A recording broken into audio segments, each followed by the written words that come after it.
Hello বন্ধুরা, আসসালামু আলাইকুম। পাপড়ি মাশরুম অ্যান্ড অ্যাগ্রো ফার্মের পক্ষ থেকে সবাইকে শুভেচ্ছা।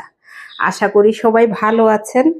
একজন শ্রদ্ধেয় উদ্যোক্তা উনি স্পন কেটে বসানোর পরে তার মনে হচ্ছে প্যাকেট পানি স্প্রে করার পরেও শুকনা থাকে, সেক্ষেত্রে উনি হাত দিয়ে টাচ করে দেখছেন প্যাকেট আসলে ভিজলো কিনা। এটা কোনো সঠিক পদ্ধতি না।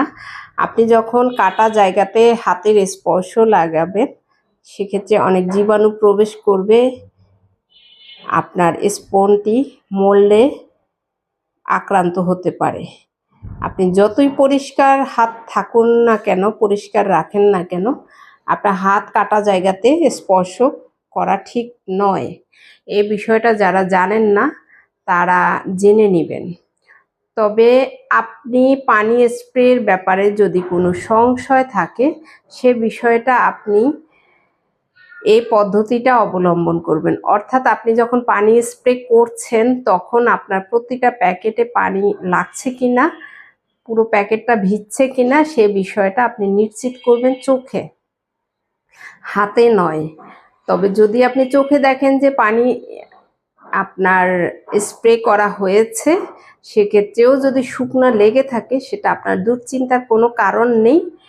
হতে পারে কাঠের গুঁড়ির কারণে, কাঠের গুঁড়িটা যেহেতু সবাই একই রকম দিয়ে থাকেন না, কিছু কিছু কাঠের গুঁড়ি একটু শুকিয়ে যেতে পারে, সেটা কোনো সমস্যা না। আপনি আপনার দায়িত্ব পালন করবেন, মাশরুমের স্পন তার নিজস্ব গতিতে সময় মতো উৎপাদন দিবেন। যারা এই কাজটা করেন হাত দিয়ে দেখেন যে আপনার স্পন পানি পেলো কিনা, এই কাজটা একেবারেই করা যাবে না। এই ধরনের টেনশনও নেওয়া যাবে না। আপনি সম্পূর্ণ পানি স্প্রে করার ক্ষেত্রে আপনার নিজের চোখকে খেয়াল রাখবেন, প্রতিটা স্পুনে পানি স্প্রে করা হলো কিনা, এই বিষয়টাই সবথেকে গুরুত্বপূর্ণ।